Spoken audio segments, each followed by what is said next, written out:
রাত তখন 2:30।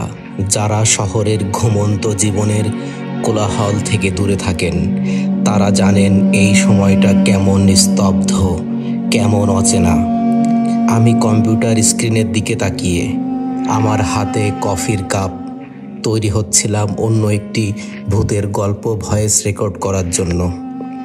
ঠিক তখনই স্ক্রিনে একটি নোটিফিকেশন ভেসে উঠল, আর সেই নোটিফিকেশনের প্রেরক সাথী রহমান, ঢাকা মেডিকেলের একজন নার্স।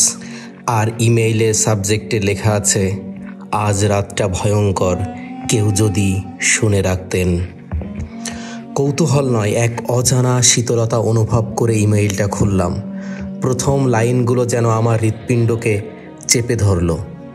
আমি জানি কেউ হয়তো বিশ্বাস করবে না, কিন্তু আজ রাতে ঢাকা মেডিকেলে এমন ঘটনা ঘটেছে যা কোনো মানুষ কখনো ভুলবে না।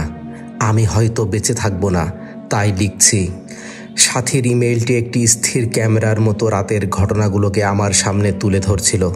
সেই রাতে হাসপাতালের গেটে ডিউটিতে ছিল সাথী। কুয়াশা এমন ঘন ছিল যে রাস্তার হলুদ সোডিয়াম আলো পর্যন্ত আবছা দেখাচ্ছিল। রাত 2:15। একটি অ্যাম্বুলেন্সের হেডলাইট কুয়াশা চিরে প্রবেশ করল হসপিটালের গেটে। গেটম্যানের কাছে পৌঁছানোর আগেই অ্যাম্বুলেন্স চালক রাকিব তার ফোনে নার্সিং স্টেশনের সাথীকে কল করে। রাকিব বলল, আপা আমি আসছি, ঢাকা 18, একটা আর্জেন্ট কেস। সাথী কিছুটা বিরক্তিতে বলল, এত রাতে এতক্ষণ লাগালেন কেন, তাড়াতাড়ি আসুন। রাকিব বলল, আপা আমার শরীরটা কেমন খারাপ লাগছে, আজ রাতটা স্বাভাবিক নয়। রাস্তার বাঁকগুলো কেমন অচেনা লাগছিল, মনে হচ্ছিল গাড়ির পেছনে কেউ দাঁড়িয়ে আছে। আমি জানি না কেন, কিন্তু কিছু ঠিকঠাক লাগছে না। সাথে একটা দীর্ঘ নিঃশ্বাস ফেলে বলল, আপনি ড্রাইভার, এসব কি বলছেন? যা বলার ভেতরে এসে বলবেন। দ্রুত ইমার্জেন্সির গেটে পার্ক করুন। অ্যাম্বুলেন্সটি যখন হাসপাতালের প্রবেশ মুখে পৌঁছালো, ঘন কুয়াশার মধ্যেই যেন বাতাসের গতিপথ বদলে গেল। গেটম্যানের ফোকাস করা টর্চের আলোয় দেখা গেল রাকিবের মুখ কেন যেন ফ্যাকাশে। অ্যাম্বুলেন্সের পেছনের দরজা খুলে একটি বছর 15 কিশোরীকে স্ট্রেচারে নামানো হলো। মেয়েটির বিস্তারিত পরিচয় বা কোথা থেকে আনা হয়েছে সে বিষয়ে কোনো কথা নেই, কেবল বলা হলো রাতে হাসপাতালে আনা হয়। মেয়েটির শরীর অস্বাভাবিক ঠান্ডা, প্রায় পালসলেস। দ্রুত গতিতে তাকে ইমার্জেন্সি থেকে নিয়ে যাওয়া হলো অপারেশন থিয়েটারে। ডাক্তার মাহিরা দ্রুত হাতে গ্লাভস পরতে পরতে বললেন, হার্ট রেট নেই বললেই চলে, সময় নেই, চেষ্টা করো, কিছু করার আছে। মেয়েটাকে অপারেশন থিয়েটারের টেবিলে শোয়ানো হলো। লাইটগুলো তীব্রভাবে জ্বলছে, কিন্তু এই তীব্র আলোর মধ্যেও সাথীর মনে হলো টেবিলের উপর শুয়ে থাকা নিথর দেহটা যেন চারপাশের বাতাসটাকে টেনে নিচ্ছে, যেন শ্বাস নিতেও কষ্ট হচ্ছে। অস্ত্রোপচারের প্রস্তুতি চলছে। হঠাৎ এক মুহূর্তের জন্য অ্যাম্বুলেন্সের হেডলাইট নিভে যাওয়ার মতোই অপারেশনের তীব্র সাদা লাইটগুলো ঝিকমিক করে কেঁপে উঠল এবং নিভে গেল।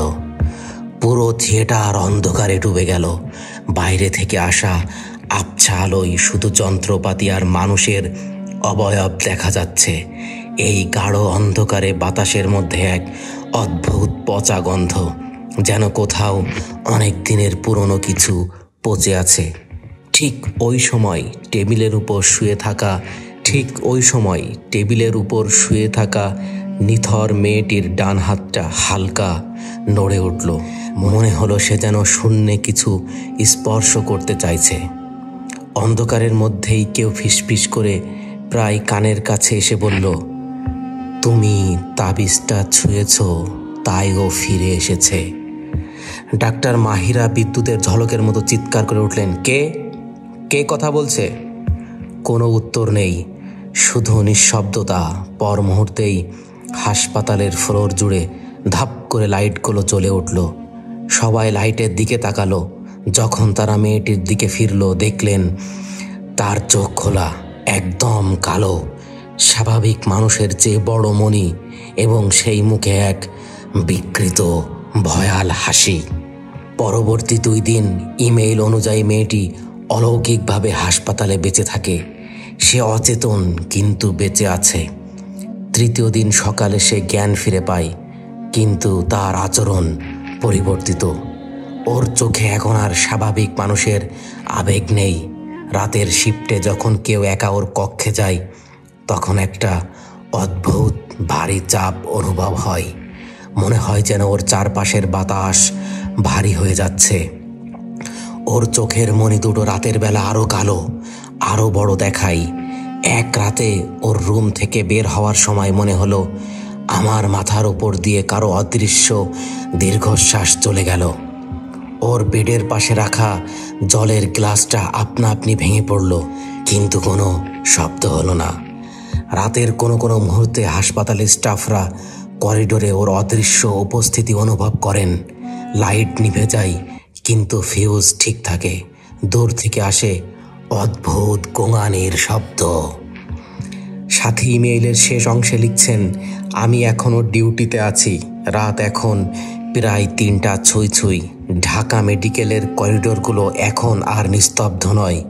মনে হয় তারা, সেই শক্তি এখনও হাসপাতালের করিডোরগুলোর চারপাশে ঘুরছে। কখনো লাইট নিভে গেলে মনে হয় তারা বের হয়ে আসে। সেই রাতটা, সেই বিকৃত হাসিটা আমার মনে গেঁথে আছে। আজ রাতের ঘটনা কেউ বিশ্বাস করবে না।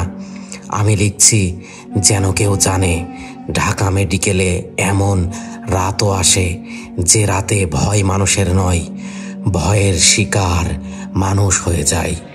ইমেইলটি শেষ হতেই আমি চেয়ারে হেলান দিলাম। কফির কাপটা ঠান্ডা হয়ে গেছে। বাইরে এখনও রাত। সাথী রহমান, তিনি কি এখনও ডিউটিতে আছেন? তিনি কি বেঁচে আছেন?